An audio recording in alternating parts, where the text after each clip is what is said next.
Excuse me, ಒಂದು ನಿಮಿಷ ಬನ್ನಿ ಇಲ್ಲಿ. ಇದೇನಪ್ಪ ಇದ್ದಕ್ಕಿದ್ದಂಗೆ ನೀನು ಅನ್ನೋದು ನೀವು ಅಂತ ಆಗೋಗದೆ.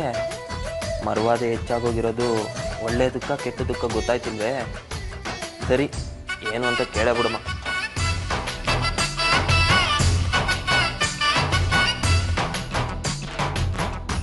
ಏನು ಹೇಳಿ ಐಸು ಮೇಡಮ್ ಅವರೇ?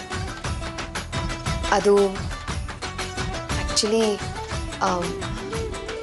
ನಾನು ನಿಮ್ಮ ಬಗ್ಗೆ ತಪ್ಪು ತಿಳ್ಕೊಂಡಿದ್ದೆ.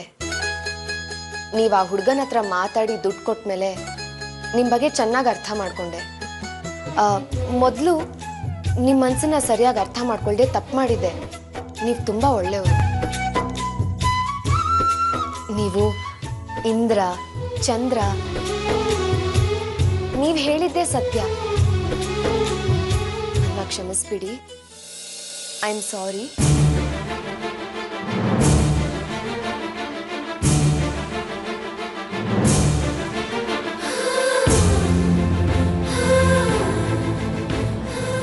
ಹೀಗೆಲ್ಲ ಹೇಳಿ ನಾನು ನಿನ್ನ ಹತ್ರ ಬಂದು ಕೈ ಮುಗ್ದು ಕೇಳ್ಕೊತೀನಿ ಅಂತ ಅನ್ಕೊಂಡಿದ್ಯಾ?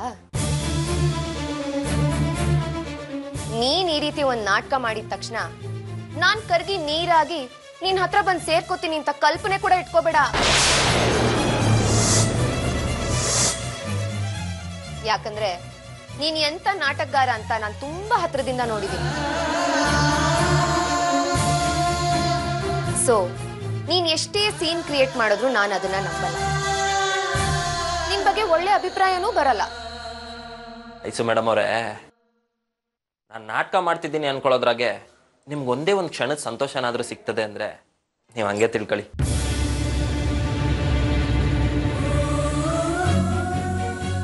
ನಿಮ್ಮ ದೃಷ್ಟಿನಾಗೆ ಕಳ್ಳ, ಮಳ್ಳ, ಸುಳ್ಳ ಏನ್ ಬೇಕಾದ್ರೂ ಅನ್ಕೊಳ್ಳಿ, ನನಗೇನು ಬೇಸರ ಆಗಕ್ಕಿಲ್ಲ. ಯಾಕಂದ್ರೆ ನಿಮ್ಮ ಮ್ಯಾಗೆ ನನಗೆ ಸ್ಯಾನೆ ಮರವಾದೆ ಅದೇ. ಹಂಗಿರೋವಾಗ ನೀವು ನನಗೆ ಬೈದ್ರೆ ಬೆಂತಡ್ದಂಗೆ, ಉಗಿದ್ರೆ ಉದ್ಧಾರ ಆದಂಗೆ ಅನ್ಕೊಂತೀನಿ. ನೋಡಿ, ಮನುಷ್ಯನ ಟೈಮ್ ಕೆಟ್ಟಾಗ ಅವನೇನೇ ಮಾಡಿದ್ರು ಅದು ತೆಪ್ಪಾಯ್ತದೆ ಅಂತ ನಮ್ಮ ಅವ್ವವ್ವ ಹೇಳೋಳು. ಈಗ ನನ್ನ ಟೈಮ್ ಸರಿ ಇಲ್ಲ, ಅದಕ್ಕೆ ನಾನು ಏನೇ ಮಾಡಿದ್ರು ಅದು ನಿಮ್ಮ ಕಣ್ಣಿಗೆ ತೆಪ್ಪಾಗೆ ಕಾಣಿಸ್ತಾ ಇದೆ. ಆ ಟೈಮ್ ಸರಿ ಹೋದ್ರೆ ತಪ್ಪು ಯಾವುದು ಸರಿ ಯಾವುದು ಅನ್ನೋದು ನಿಮಗೆ ತಾನೇ ಗೊತ್ತಾಯ್ತದ ಬಿಡಿ. ಈ ಟೈಮು ವಿಧಿ ಅನ್ನೋ ಬುರುಡೆ ಪುರಾಣನೆಲ್ಲ ನಂಬೋದಕ್ಕೆ ನಾನು ನಿನ್ನ ಹಾಗೆ ಅನ್ಎಜುಕೇಟೆಡ್ ಅಲ್ಲ. ಗೋಲ್ಡ್ ಮೆಡಲಿಸ್ಟ್ ಇನ್ MA. ಈ MA ಕೊಣೋದು ಇದ್ದೇ ಅಲ್ಲ, ನಮ್ಗೆ ಅರ್ಥ ಆಗಿಲ್ಲ. ನಮಗೆ ಗೊತ್ತಿರೋದು ಏನಿದ್ರು ಒಂದೇಯ, ಜೀವನ ಅನ್ನೋ ಪಾಠದಾಗೆ ಫೇಲ್ ಆಗಬಾರ್ದು. ನಾನೀಗಾದ್ರೂ ಪರೀಕ್ಷೆ ಬರ್ದೀವಿ, ಅದನ್ನು ಪಾಸ್ ಮಾಡೋದು ಫೇಲ್ ಮಾಡೋದು ಎಲ್ಲ ನಿಮ್ಮ ಕೈನಾಗೆ ಅದೇ. ಹೆಂಗೂ 6 ತಿಂಗಳು ಗಂಟ ಗಡುವು ಕೊಟ್ಟಿದ್ದೀರಲ್ಲ, ಅಲ್ಲಿ ಗಂಟನಾದ್ರೂ ಪಾಪನೆಲ್ಲ ಬಿಟ್ಟು ನಗ್ನಾಗ್ತಾ ಇರಿ. ನೀನ್ ಅಷ್ಟು ಜನದ ಮುಂದೆ ನನ್ನ ಪ್ರೀತಿಗೆ ಅವಮಾನ ಮಾಡ್ದಾಗ್ಲೇ ನನ್ನ ನಗು ಸತ್ತೋಯ್ತು. ಹಾಗಿರುವಾಗ ನಗ್ತಾ ಇರೋದಕ್ಕಂತೂ ಸಾಧ್ಯ ಇಲ್ಲ. ಆದ್ರೆ ನಿನ್ನ ಕೊನೆವರೆಗೂ ದ್ವೇಷ ಮಾಡೋದಂತೂ ನಿಲ್ಸಲ್ಲ.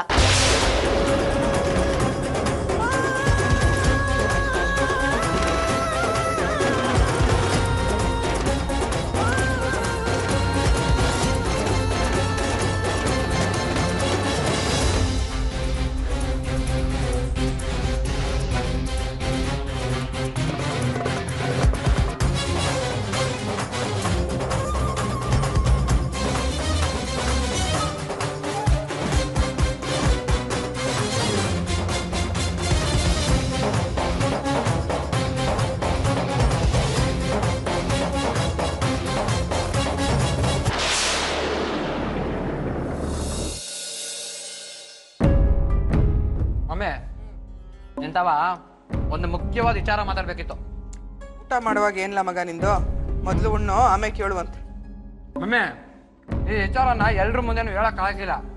ಯಾವಾಗ ನೋಡಿದ್ರು ನಿಂಗೆ ಒಬ್ರು ಅಂಟ್ಕೊಂಡೇ ಇರ್ತಾರೆ. ಅದಕ್ಕೆ ಹೆಂಗಿದ್ರು ಒಂಟಿಯಾಗಿ ಸಿಕ್ಕಿದ್ಯಲ್ಲ, ಹೇಳ್ಬಿಡ್ತೀನಿ. ಆಹಾ, ಇಂಥ ಚುಚ್ಚು ಮಾತಿಗೇನು ಕಮ್ಮಿ ಇಲ್ಲ, ಅದೇನು ಹೇಳು.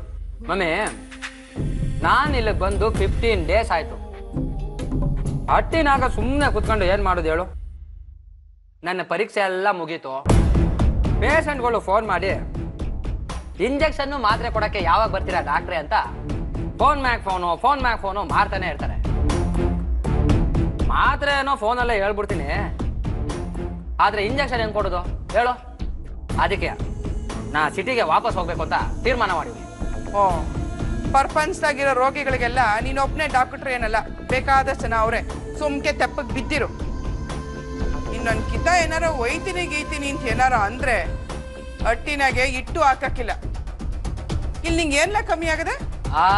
ಎಲ್ಲಾನು ಜಾಸ್ತಿ ಆಗೇ ಐತೆ.